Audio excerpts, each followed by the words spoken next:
Hi, hello, and welcome to another edition of Sports Updates Ghana. My name is Joseph Adamafio, bringing you the latest update in sports. And coming up in this edition, former Black Stars player Derek Boateng has disclosed that the next Black Stars could be in danger because the GFA is not doing the right thing and they are making juvenile football struggle in this country. Well, we'll get into the details of that, as well as Michael Essien, who has told the story behind his move from Chelsea to Real Madrid on loan. Well, we want to stick and stay as I bring you up to speed on all this and more here on Sports Updates Ghana. Before we get into it though, please subscribe to the channel, hit the bell button, like, share, and don't forget to leave a comment after watching. Let's get into the stories that we have for you today. And former Black Stars player Derek Boateng believes that Ghana's next crop of Black Stars players could be in serious danger due to the lack of attention being given to the juvenile football. Well, according to Derek Boateng, who is currently a scout for Right to Dream, he said that after monitoring the current trend of events when it comes to how the GFA has handled youth football in the country currently, he believes that it's not heading towards the right direction. According to him, the last time he went to watch the Black Starlets, that is the under-17 side, at the Cape Coast Sports Stadium during the WAFO tournament, he was shocked to see that there was no Ghana Football Association official with the players. According to him, the GFA are only interested in the Black Stars because that is where they earn per DMs and also earn bonuses. But when it comes to the youth teams, because there is no money attached, nobody wants to get involved with them, and that is going to cause a big gap in Ghana's football in some time to come. He was speaking in an interview with Joyce Sports, and we have the video. Let's check it out. I'm always fighting with them about this kind of issue, If our Black Star will be good in the future, it depends on the under-17 and the youth football, the grassroots football. Nobody cares about them. When we're there, you don't have per diem. There's no bonuses. There's no salaries there. So they don't give a damn about what is going on there. For instance, I was in Ghana, I think 2 years ago or last year. There was a tournament going, WAFO or something like that, WAFO or something in Cape Coast. I was there. I was scouting for Right to Dream. I was there to work for Right to Dream, and I was watching Nigeria beating us 4-0 under 17. Come on.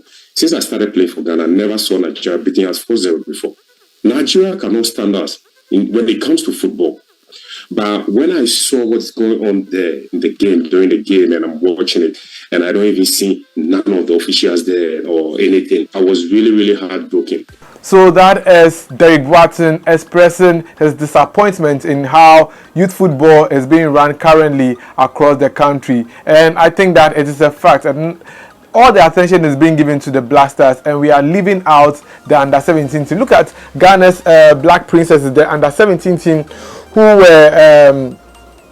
were reported to FIFA by Morocco that we fielded a player who was not eligible to play for that particular tournament, and FIFA has banned us. This is a serious issue. If the GFA had taken it into consideration, we would have overcome the situation. And in fact, that particular match was going to be our qualification for the AFCON tournament, under-17 tournament, and possibly play at the under-17 female World Cup. But unfortunately, we let it go because the GFA were more focused on other things than this particular one, which was more certain. And I think that Derek Boateng is doing the right thing and using the under-17 men's team recent performance against Nigeria. He said that he was disappointed to see Ghana's youth team lose to Nigeria because, no disrespect to Nigeria, but when it comes to football, Nigeria is not close to Ghana. Away from that, let's talk about former Ghanaian player, that is Michael Essien, who played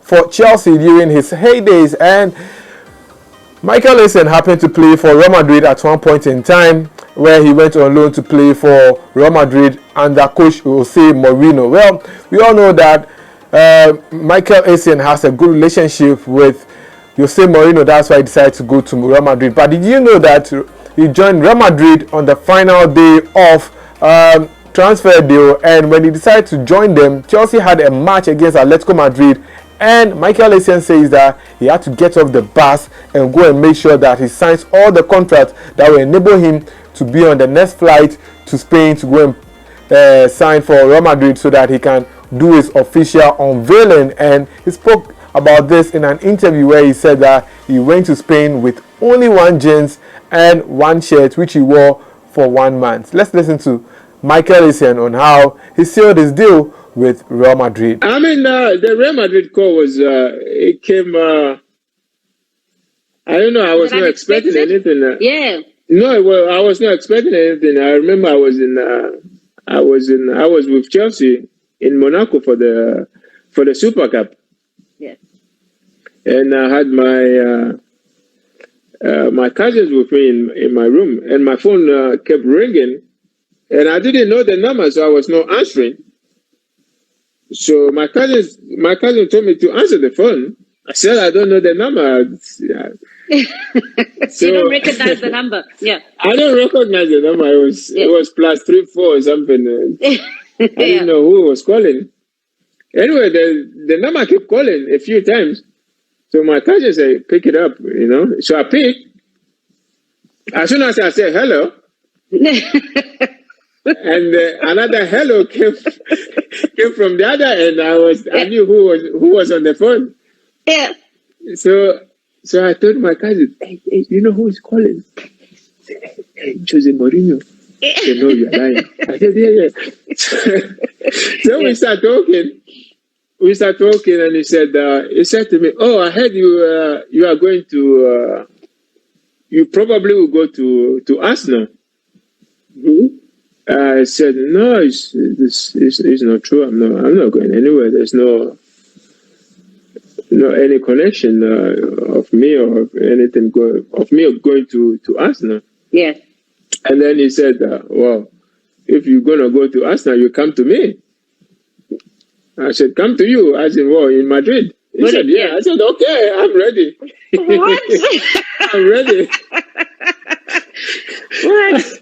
I said, I'm ready. And it was the last year of the transfer market. It was 31st August or something, if I remember right. We were about to leave the hotel to go to the stadium because we were playing against Atletico Madrid.